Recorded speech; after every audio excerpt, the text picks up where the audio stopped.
Assalamualaikum warahmatullahi wabarakatuh. Terima kasih teman-teman yang mau meluangkan waktunya dan hadir pada malam hari ini. Sesuai judul, di sesi kali ini kita akan membahas tentang keberdayaan diri. Jadi, keberdayaan itu kan sama dengan keberhargaan ya, keberhargaan diri kita. Yang mana semua itu dipicu dari dalam diri kita, bukan dari luar. Jadi bahkan orang lain itu nggak bisa sebenarnya mengintervensi atau mengganggu tentang kebahagiaan kita, bahkan keberdayaan diri kita. Sehingga kalau kita malah mau mencari kebahagiaan di luar sana, mencari kebahagiaan dari orang lain, minta validasi, maka coba kita pakai cara pandang yang akan kita bahas pada malam hari ini. Jadi perkenalkan kembali, nama saya Fernando Brilian Adam, Certified Hypnoprana Instructor, Practitioner Neuro Linguistic Programming.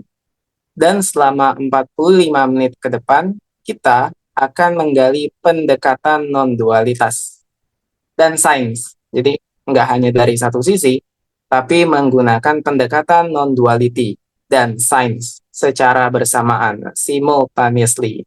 Di mana kita akan melihat dua cara pandang mengenai keberdayaan diri. Karena ternyata banyak orang di luar sana, bukan Anda, itu terjebak dalam kondisi penderitaan. Lagi-lagi kalau kita ngomongin penderitaan dan mereka terjebak, artinya ini adalah bawah sadar. Bawah sadar tidak disadari oleh kesadarannya, sehingga bagaimana cara agar kebanyakan orang ini ya, dimulai dari diri kita sendiri, sadar dulu dengan mengaktifkan, menaikkan level kesadarannya kita. Karena pemahaman yang balik lagi kebanyakan orang tidak sadar, belum berkesadaran karena pemahaman, belief, konsep yang telah menjadikan banyak orang di luar sana kaku dengan identitas dirinya sendiri. Sehingga tidak sadar. Seperti hal-hal yang demikian. Jadi kita udah tahu lah ya, banyak sekali kebanyakan orang di luar sana yang mungkin masih berdasarkan emosinya sesaat, tidak mengandalkan inspirasi, intuisi yang sebenarnya sudah menghubungkan koneksi kita dengan Tuhan gitu. Jadi padahal kita adalah makhluk yang being itu sudah whole, sudah cukup. Ya, mungkin ada yang bilang makhluk spiritual yang sekarang sementara berada di dunia materi gitu. Tapi kalau kita gali dari sudut pandang non-duality, jadi kalau tidak dipicu dari dalam ya, kan kembali lagi dari dalam, maka yang telah ada di depan, kesempatan ya, apapun yang terjadi, seperti mata ini tidak kelihatan, padahal sudah disiapkan oleh semesta ini kepada kita. Nah, sebenarnya semesta telah memberikannya kepada kita tanpa kita sadari kalau kita belum berkesadaran. Oleh karena itu, kalau kita meningkatkan self force ya, self force. Jadi kalau pernah baca atau dengar tentang buku David R. Hawkins yang membuat skala level kesadaran energinya itu ya, self force itu, ada force, ada power, dan nanti dari situ bisa menemukan flow state. Nah, jadi kita itu menemukan flow state-nya kita. Nah, cirinya adalah ketika bertemunya inspirasi dan kegiatan pada saat Anda melakukannya, biasanya happy. Sampai ya, lupa makan, lupa tidur, tapi nggak harus seperti itu. Intinya happy, fun. Lupa waktu karena saking produktifnya. Nggak harus produktif sih, asalkan fun, menyenangkan, dan bermanfaat. Ada hal-hal yang di dalam realitas kehidupan ini, kok aku banget gitu rasanya. Nah, itu datangnya muncul dari inspirasi, bukan emosi. Jadi berbeda. Kalau kata Lester Levinson, itu yang menemukan Sedona Method, beliau mengatakan bahwa bedakan antara inspirasi dengan emosi karena melekat. Bedanya inspirasi itu menghubungkan kita dengan Tuhan, Jadi apa yang maunya Tuhan itu jadi maunya kita. Tapi kalau emosi itu maunya kita, yang mana kalau mungkin kata Tuhan, sesuatu yang baik belum tentu baik menurut kamu gitu. Tapi kalau sesuatu yang baik menurut Tuhan sudah pasti baik bagi Anda gitu. Jadi biasanya ya, kalau sampai kita sudah lupa makan, jadi lupa waktu, dan kita fun di situ, nah karena inspirasi tadi yang sudah terhubung dengan diri kita. Nah, kesadaran tuh sebenarnya ngomongnya di level yang begitu. Jadi intinya inspirasi bukan berarti kita melepaskan emosi, kita yang menjadi ruang bagi emosi itu. Jadi belajar beradaptasi dengan emosi, sehingga justru emosi itu yang mensupport, membantu diri kita, bukannya kita dikendalikan oleh hasrat, keinginan, dan emosi kita. Nah, akhirnya menarik nih. Jadi mudah bagi kita karena sudah berkesadaran dan sangat menyenangkan. Apalagi jika kita sudah melakukan dengan pendekatan non-duality, ya spiritual. Nasim Haramain, seorang fisikawan mekanika kuantum, jadi mengatakan untuk bisa bersaing di zaman sekarang dan memenangkannya, satu-satunya cara adalah dengan kembali ke dalam diri sendiri tadi, kembali ke ruang, meresapi. Kenapa? Karena kita bisa lihat orang-orang di luar sana. Kalau kita kembali ke dalam, kita nggak melihat kebanyakan orang di luar sana, walaupun kita nggak bilang mereka salah, kita hanya bilang diri kita unik dan berbeda, apa potensi yang bisa kita raih sekarang. Jadi kita berikan pertanyaan yang tulus, agar kita bisa bertanya kepada semesta apa sih yang bisa kita gali dari keunikan kita, dari perbedaan kita ini. Nah, kalau kita sudah bisa bersaing di zaman sekarang dengan pendekatan non-duality, gitu ya, dan memenangkannya, maka satu-satunya cara itu adalah kita dengan berkesadaran akhirnya bisa menciptakan realitas sendiri. Kalau kita lihat di luar sana gitu ya, kebanyakan orang gitu kan sikut sana, sikut sini gitu ya. Sampai mungkin akhirnya kita juga terbebani, kok gini ya, rasanya capek banget dunia ini ya. Hidup kok begini banget gitu ya. Jadi seperti kebanyakan orang di luar sana jadinya FOMO, fear of missing out. Padahal kalau kata tadi ya, kata Nasim Haramain, seorang fisikawan, dia sudah fisikawan mekanika kuantum yang sudah PhD, bahkan sudah profesor, sudah doktor, dan dia mengatakan bahwa kalau mau sukses memenangkan segala sesuatu di dunia sekarang ya, walaupun sebenarnya konteksnya dari dulu juga begitu, tapi karena di dunia sekarang dengan serba digital dan lain sebagainya, satu-satunya cara untuk memenangkannya adalah kembali ke diri sendiri. Balik lagi berarti berkesadaran, menciptakan realitas sendiri, menemukan inspirasi, menghubungkan diri kita dengan Tuhan. Jadi maunya Tuhan, maunya kita yang lebih baik itu begitu. Tanpa kita harus melekatkan diri kita kepada emosi. Yang mana bukan berarti kita melepaskan emosi, namun emosinya kita gandeng nih. Oh iya, kita akui, kita sadari, dan kita validasi. Jadi nggak membutuhkan validasi dari yang lain, orang lain, atau orang dari luar sana. Ketika kita sudah terbiasa memvalidasi diri kita sendiri, emosi kita, ya, intuisi kita akan bekerja dan menunjukkan apa sih yang sebenarnya semesta ingin berikan kepada kita gitu. Nah, kita dalam artian sudah berkesadaran. Di sini kan saya garis bawah itu, kita tidak bilang bahwa kita itu yang benar, dan kita tidak bilang orang kebanyakan di luar sana salah, kita hanya bilang begini, kita itu berbeda. Karena berbeda, unik, maka keunikan ini kita tanyakan, mau kepada semesta atau kepada Tuhan dengan pertanyaan yang tulus, apa potensi unik yang bisa saya gali ya dari kehidupan saya sekarang, dari apa yang saya alami di kehidupan, mulai dari sehari-hari ataupun mungkin yang saat ini kita rasakan. Karena kalau misalnya kita kembali ke kebanyakan orang gitu ya, kalau udah banyak orang misalnya bilang A, maka semua ikut A gitu.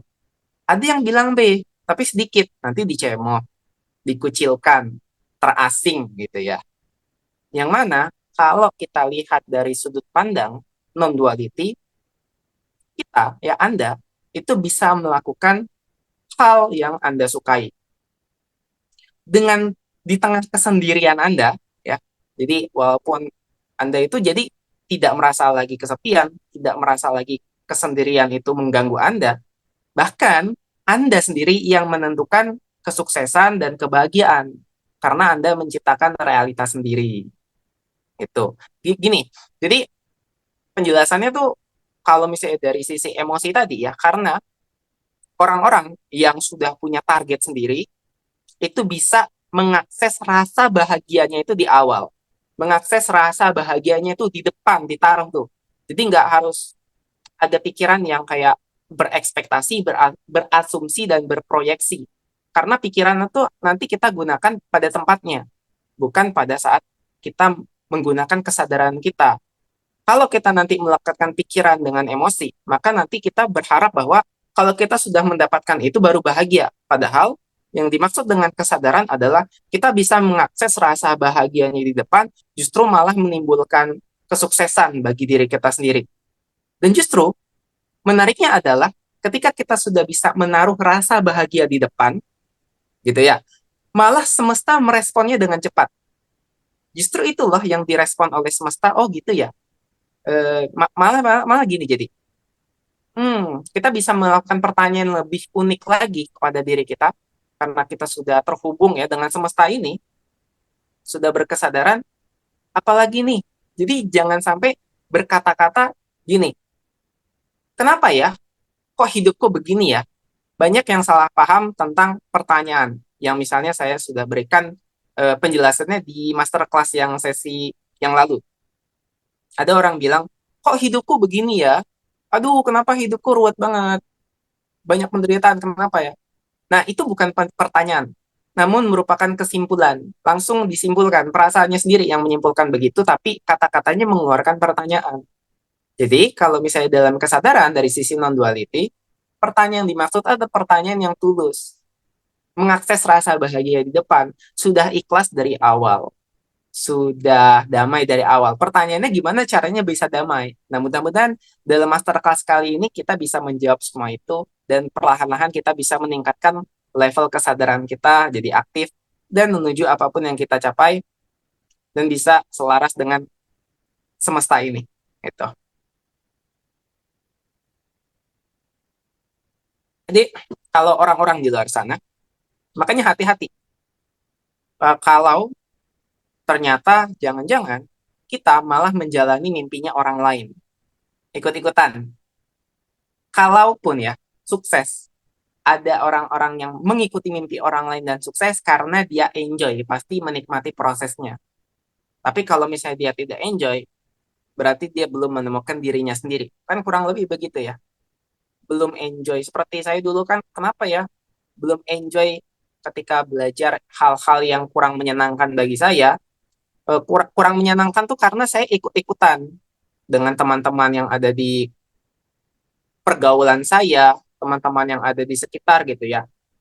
Akhirnya nggak enjoy karena ikut-ikutan aja. Sehingga ketika saya mendalami diri sendiri, kok nyaman ya? Terus-terusan akhirnya saya nggak peduli lagi dengan apapun yang terjadi di sekitar saya. Teman-teman saya yang bilang saya aneh mungkin. Jadi kenapa sih kok hidupnya jadi gitu-gitu aja? Mau belajar ini, mau belajar itu. Belajar kesadaran nggak penting banget, nggak menarik banget gitu ya. Tapi saya enjoy dan justru malah bermanfaat bagi saya bisa menemukan apa arti inspirasi, intuisi, bahkan mengenal emosi dalam kesendirian saya. Itu kalau dari pribadi saya. Jadi karena kita itu unik, silakan temukan potensi Anda sendiri gitu. Makanya gini, hati-hati juga ketika Anda melihat video motivasi. Biasanya di video motivasi itu ada hal-hal yang dia tampakkan, dia tunjukkan, coba dipraktekkan. Kalau justru video tersebut membuat Anda merasa bersalah karena belum mengikuti, Anda belum melakukan hal-hal yang ditunjukkan oleh motivasi tersebut, sebaliknya hindari. Karena memang kebalikannya, justru nanti malah jadi demotivasi. Gitu. Saya minum dulu, bentar. Oke. Nah, artinya gini. Nah, kurang lebihnya kita bisa belajar. Jadi karena tadi mungkin kita bahas sedikit tentang aspek dari pikiran bawah sadar gitu ya. Mungkin kalau di sini udah ada yang pernah dengar bawah sadar, pikiran sadar, sederhananya kenapa ada bawah sadar? Karena kita nggak sadar ada pikiran tersebut. Jadi, tapi pikiran bawah sadar otomatis bekerja 90% di kehidupan kita. Yang mengendalikan kita tuh sebenarnya adalah pikiran bawah sadar. Sering banget kan?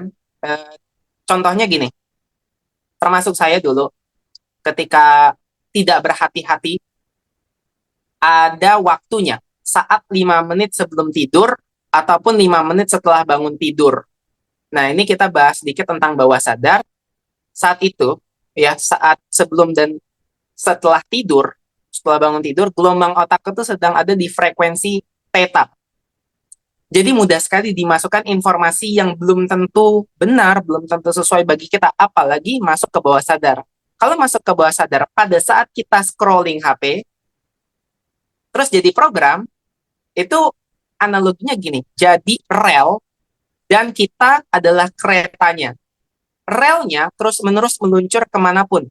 Kita akan mengikuti relnya tanpa kita tahu benar apa salah tuh program yang sudah tertanam dalam bawah sadar kita. Jadi seperti mesin otomatis yang menggerakkan hidupnya kita.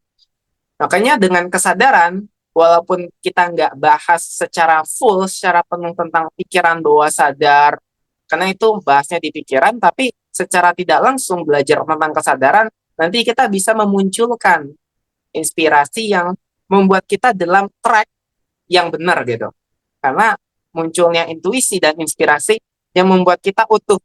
Oh, ternyata saya yang saya sukai begini, yang saya butuhkan begini.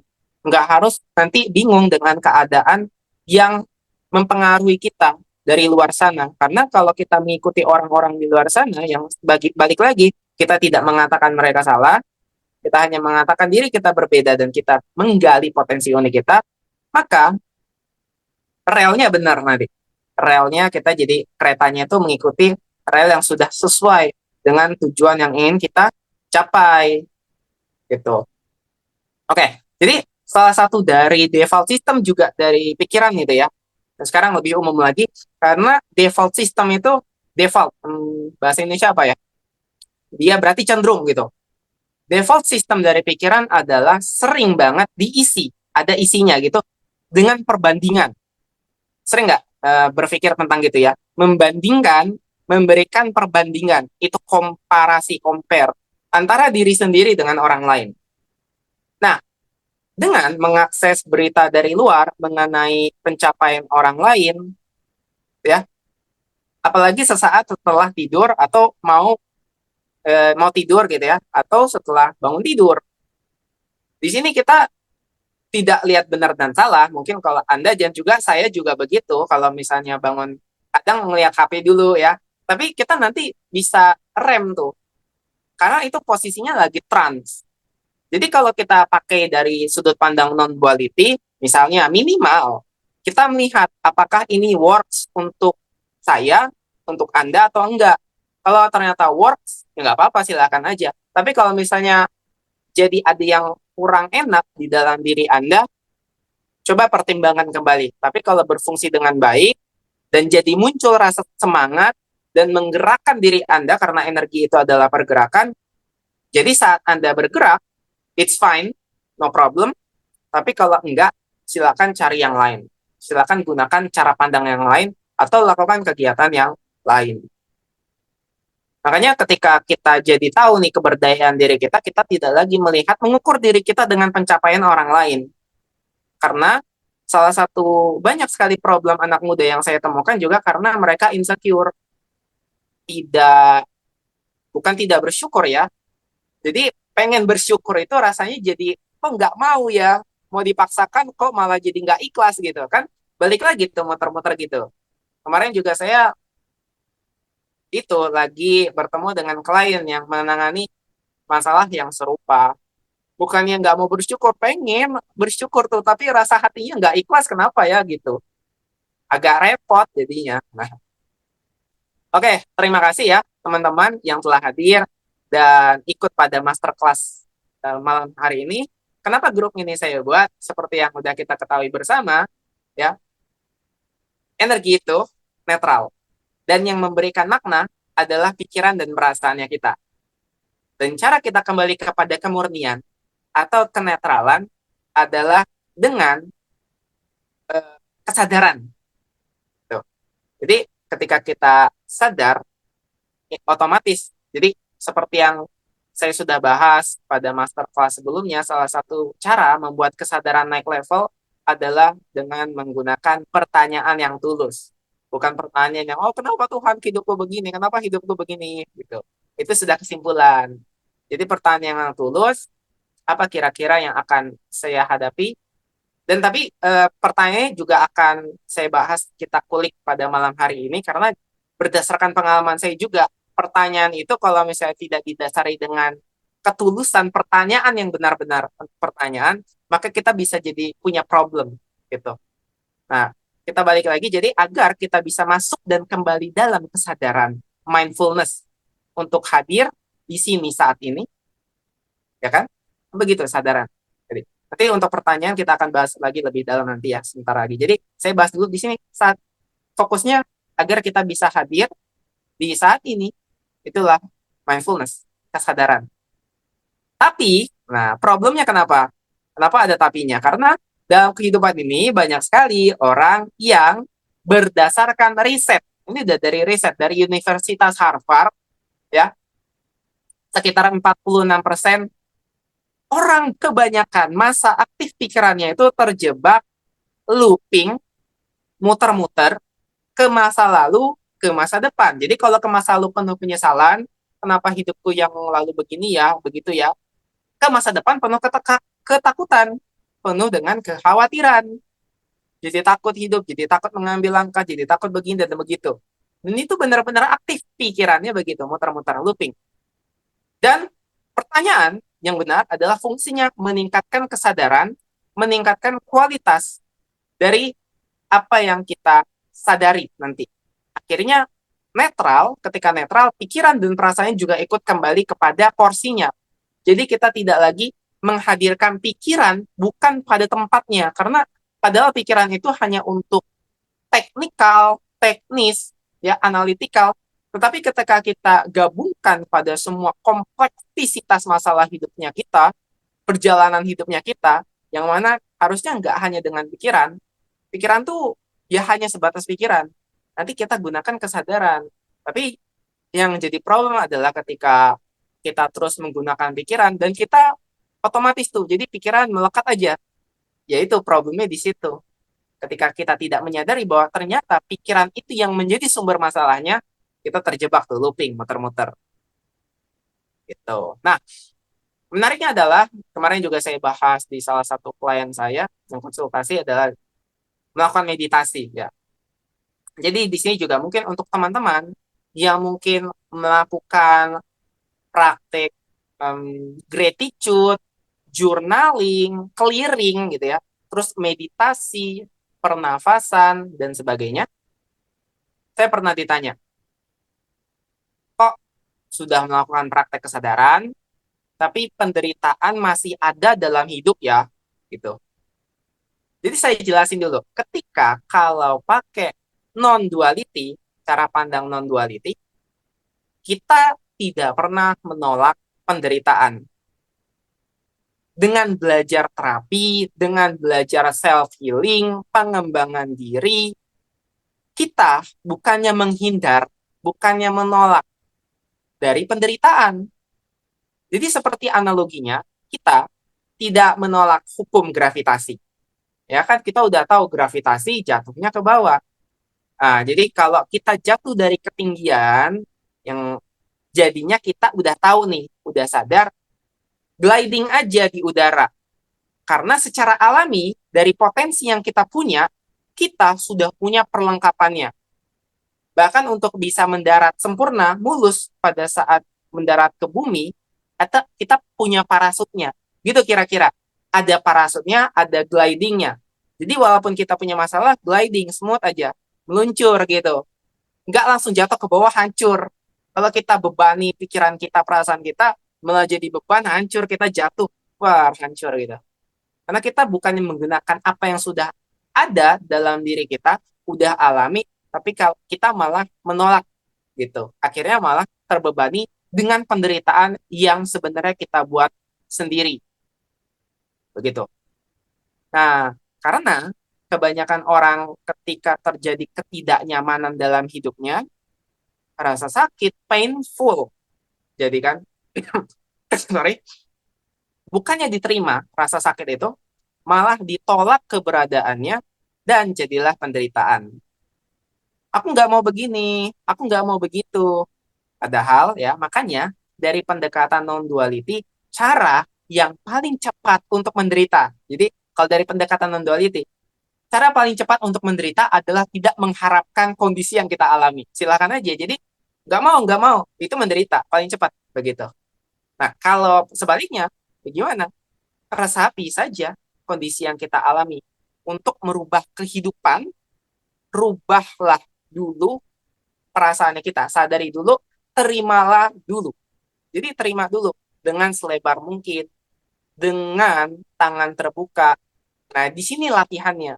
Nah, kalau misalnya banyak orang yang masih belum bisa menerima, makanya banyak kelas, banyak pelatihan, banyak training tuh untuk mengisi hal-hal teknis di sini gitu.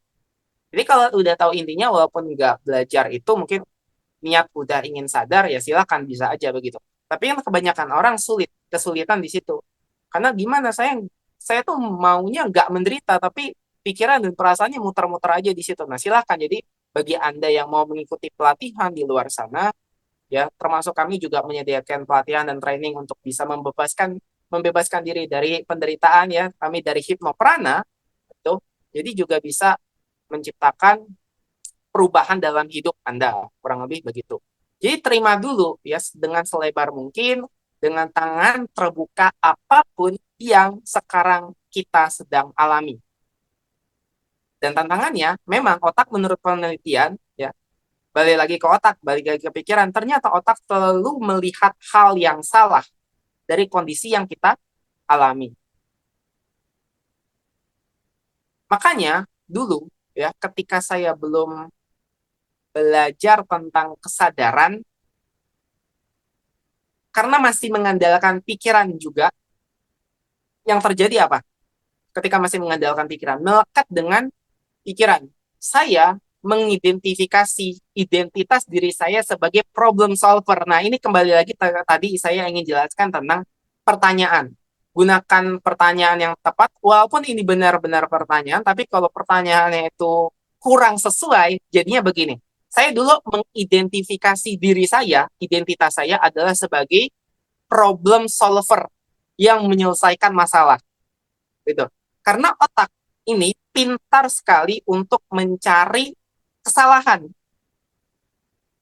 Jadi gini, hmm, akhirnya apa yang terjadi? Otak saya gini, apa kira-kira? Saya bertanya gini, apa masalah hari ini yang bisa saya selesaikan? Wah gitu. Jadi kayak sok banget gitu ya otaknya. Maka yang terjadi adalah didatangkanlah banyak masalah. Ya, jadi banyak masalah. Jadi memang semesta itu menjawab problemnya kita, jawabannya langsung didatangkan banyak masalah. Oh, kok begini ya? Kok malah hidup saya malah jadi banyak masalah ya? Akhirnya ketika saya belajar kesadaran dari pendekatan non-duality, saya menyadari, ada nggak cara lain untuk mengisi kehidupan ini? Hmm. Pertanyaan saya rubah, saya ganti tidak lagi saya mencari masalah, apa nih masalah yang saya harus hadapi. Jadi saya nggak lagi meminta masalah problem kepada semesta, melainkan begini, apa ya potensi unik yang bisa saya gali dari diri saya, apa potensi yang bisa saya gali dalam diri saya, gitu. Nah, ketika saya rubah, akhirnya muncul tuh inspirasi, intuisi yang justru membuat saya lebih fun dalam menjalani kehidupan ini. Yang justru malah membuat saya lebih banyak mendapatkan hal-hal termasuk keberlimpahan. Yang dulu saya setengah mati dengan pikiran itu ya. Gimana ya uang yang macam-macam ya, berbagai kebutuhan kita di dunia ini juga. Tapi dengan munculnya inspirasi, yang tadi, enak aja kita mengalir dengan sendirian. Saya nggak bilang diri saya nggak punya problem, nggak punya masalah, tapi bagaimana cara saya menghandle masalah itu jadi lebih smooth gitu, dan jadi lebih teratasi dengan halus, karena inspirasi dan intuisinya sudah bekerja, sudah terhubung dengan semesta ini. Nah, akhirnya kalau sudah bergerak dari kesadaran, menariknya gini, ketika Anda melatih diri sendiri untuk bermeditasi, ya, salah satu caranya untuk melatih kesadaran adalah dengan bermeditasi. Mungkin bagi Anda yang telah mengikuti training pelatihan meditasi atau telah mencoba meditasi, silakan saja, nggak ada yang salah, nggak apa-apa. Jadi latihan pernafasan juga baik. Menariknya gini, saya juga dulu sampai sekarang juga bermeditasi, tapi sekarang saya menggunakan meditasi hipnoprana. Itu sebuah modalitas yang saya pelajari dari lembaga terapi hipnoprana Indonesia.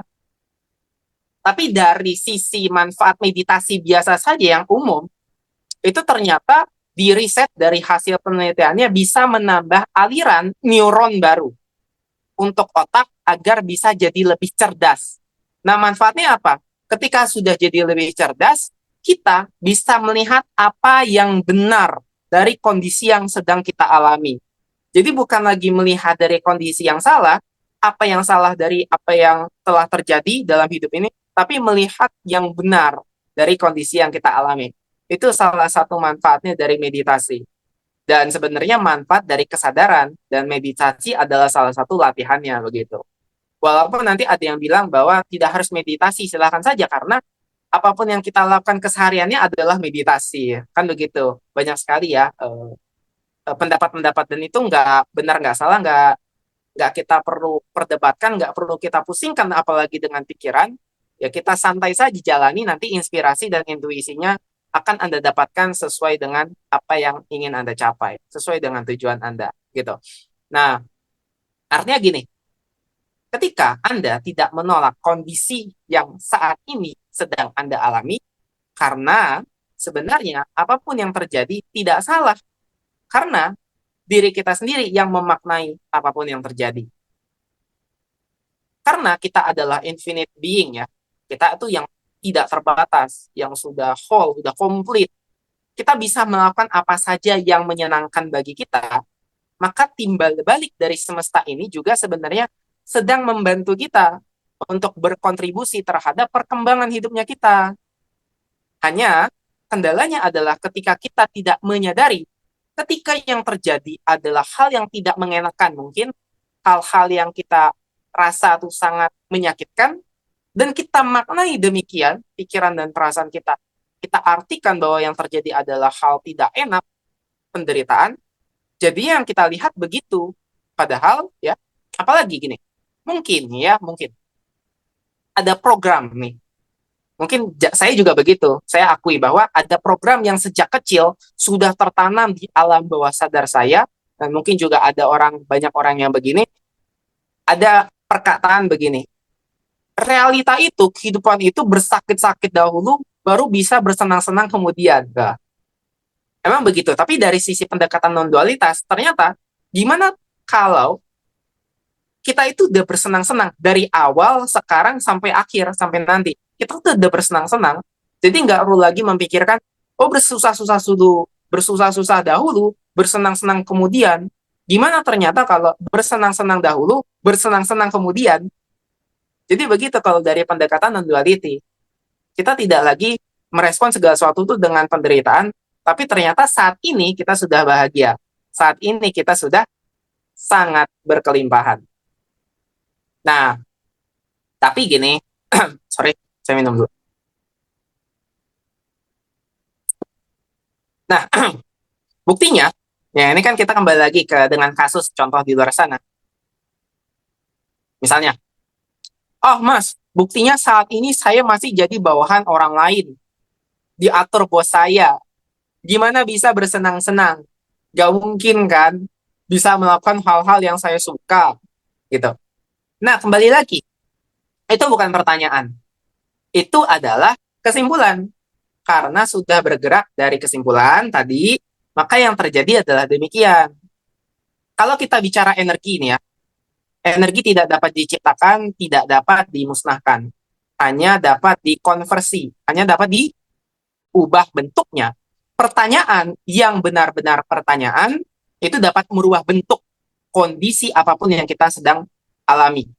Jadi, walaupun sedang bekerja di bawah orang lain, coba berikan pertanyaan, apa ya yang bisa aku lakukan saat ini dan tetap membuatku fun, tetap membuatku senang. Coba pakai cara 10 menit ya, kerjakan pekerjaannya, lalu istirahat 5 menit, atau bisa sambil dengerin podcast, bawa headphone, bawa earphone ya, headset, sambil kerja, sambil dengerin podcast. Karena bisa dengan pertanyaan yang menyenangkan tadi, bergerak dari kesadaran, memunculkan inspirasi dan intuisi yang membantu Anda mengistirahatkan pikiran dari beban mencari kesempurnaan. Dan justru malah menghasilkan kreativitas. Nah, gitu. Apalagi yang saya bahas? Oke, gini.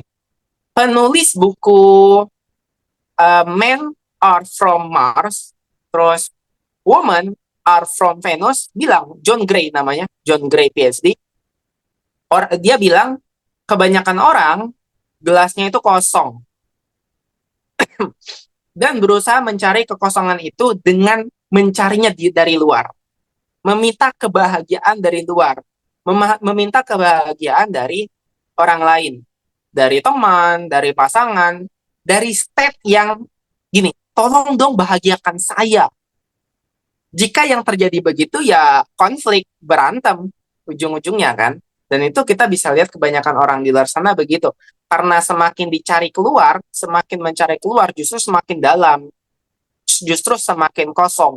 Makanya penuhin dulu gelasnya sampai luber-luber.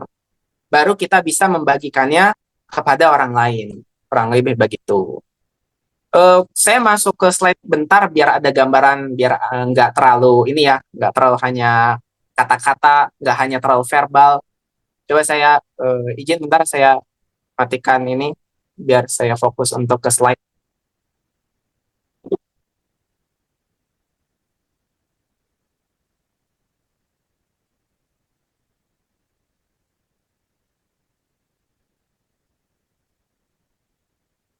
Oke, nah keberdayaan diri sesuai dengan judul kita ya dari awal. Jadi dari pendekatan sains dan spiritual, bahkan sederhananya begini. Di sini yang kita lakukan itu sepi ritual gitu. Jadi spiritual tuh ya sepi ritual. Kita sebenarnya nggak perlu melakukan apa-apa untuk berkomunikasi atau mendapat dukungan dari semesta ini gitu. Jadi karena yang semesta butuhkan sebenarnya dari kita adalah hadir di saat ini. Sadari bahwa sebenarnya semesta selalu ingin berkontribusi kepada kita. Hanya pikiran kita lah yang menciptakan ketakutan, kekhawatiran, gitu ya, ke masa depan, terus penyesalan ke masa lalu. Jadinya kita gak hadir sekarang. Jadinya kita penderitaan. Pikiran kita yang menciptakan ketakutan itu. Malah kalau seperti itu, semesta yang sudah memberikan kontribusinya jadi nggak kelihatan. Oleh karena itu, jadi begini, ketika kesadaran kita tidak hadir ya di saat ini, pasti akan muncul lebih banyak ketakutan, lebih muncul banyak penderitaan. Makanya nggak kelihatan apa yang udah ada di depan mata, kebahagiaan itu sendiri. Kalau kita sadar saat ini, kita jadi lebih aware tentang apa sih sebenarnya doa yang telah sebenarnya dijawab oleh semesta, oleh Tuhan, yang sebenarnya belum kita perhatikan, padahal udah dijawab. Begitu, jadi secara saya melihat bagaimana semesta ini berfungsi, jadi saat kita berdoa, sebenarnya saat itu udah dijawab, dikabulkan, namun dalam bentuk yang belum kita duga. Itulah kenapa kita diminta untuk selalu aware, selalu sadar, untuk ngecek apa sih sebenarnya yang udah semesta jawab doa-doa kita yang belum diperhatikan dengan menggunakan pertanyaan. Pertanyaan yang benar-benar. pertanyaan. Pertanyaan yang benar-benar pertanyaan. Pertanyaan yang benar-benar pertanyaan. Pertanyaan yang benar-benar pertanyaan. Pertanyaan yang benar-benar pertanyaan. Pertanyaan yang benar-benar pertanyaan. Pertanyaan yang benar-benar pertanyaan. Pertanyaan yang benar-benar pertanyaan. Pertanyaan yang benar-benar pertanyaan. Nah, setelah dibuktikannya bagaimana? Karena ini kompetensi, kita ngomongin kompetensi, jadi kepercayaan diri tidak bisa diukur. Yang bisa diukur adalah kompetensi, makanya kompetensi melampaui kepercayaan diri. Maka pertanyaannya adalah, apa yang menyenangkan buat Anda? Itu dulu. Semudah itu, sesimpel, apa sih yang menyenangkan buat saya? Kalau orang yang masih banyak beban, banyak masalah, makanya butuh terapi kan? Karena dia sendiri masih bingung, hidupnya penuh penderitaan, hidupnya penuh dengan penyesalan, ketakutan, butuh terapi di situ. Karena otomatis tidak akan muncul apa yang menyenangkan buat dirinya, penuh dengan depresi, dengan stres. Tetapi kalau Anda tidak dalam state atau fase itu, silakan gunakan pertanyaan, apa yang menyenangkan? Apa yang paling menyenangkan buat saya? Apa yang ketika Anda melakukannya merasa fun, happy, yang mana itu bisa menumbuhkan kepercayaan diri. Nah, kepercayaan diri itu tidak bisa diukur. Dari kompetensinya terukur, tapi rasa yang di dalam diri kita, kepercayaan diri kita itu tumbuh. Walaupun itu nggak perlu diukur, tapi bisa dibuktikan dengan kompetensi. Jadinya akhirnya Anda bisa jadi otoritas di situ untuk diri sendiri maupun untuk orang lain. Minimal untuk diri sendiri dulu. Gitu. Jadi dulu ya ketika saya belum bisa jadi otoritas bagi diri saya, hidup saya begitu, terarah, terombang-ambing, bahkan belum bisa mempengaruhi diri sendiri dalam versi yang positif. Sehingga kalau sekarang enak aja mengatur diri saya, bahkan menjadi otoritas bagi orang lain, minimal di lingkungan keluarganya saya. Enak ya, menarik. Jadi banyak manfaatnya gitu. Terus muncul lagi fase yang kalau misalnya ada pertanyaan, biasanya begini, nggak pernah merasa cukup gitu. Kenapa ya? Kayak aku nih belum pernah cukup, nggak ada rasa cukupnya gitu. Nah, menarik. Jadi muncul tadi ketika sudah ada kepercayaan diri, kompetensi, tapi kok rasanya nggak cukup, sadari dulu bahwa nggak apa-apa, akui dulu perasaannya, validasi saja perasaan ini. Oke, mungkin memang belum cukup, tapi ya nggak apa-apa, kenapa gitu. Jadi sadari dulu aja, karena perasaan itu hanya butuh divalidasi. Karena kalau kita kembali lagi ke contoh di luar sana, sorry,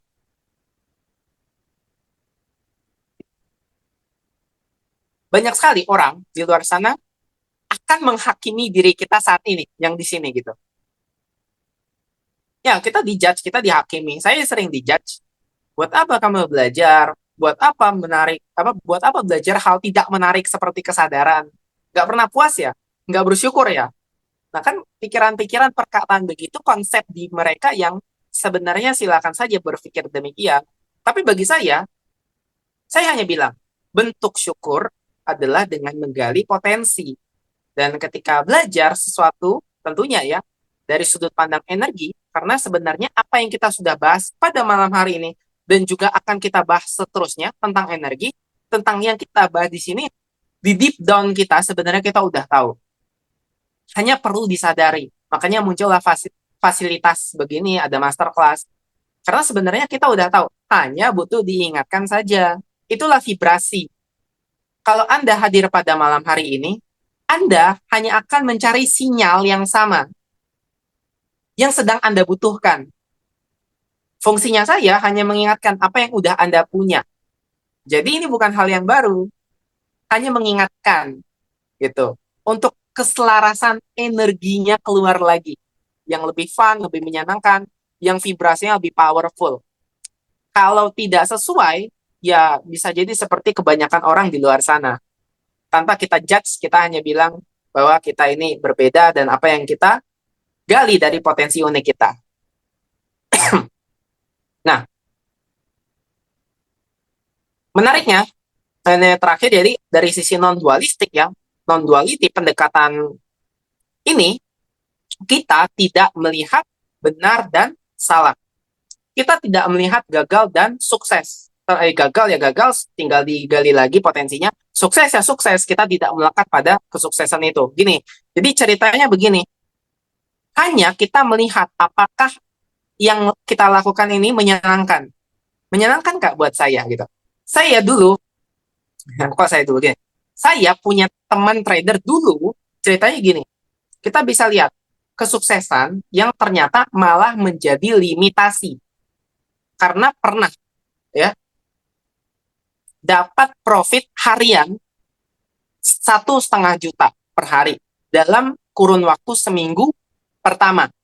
Jadi berhasil tuh dari trading 1,5 juta per hari seminggu pertama. Tetapi ketika di minggu kedua masih dengan cara pandang yang sama, strateginya juga ya dia gunakan. Yang terjadi apa?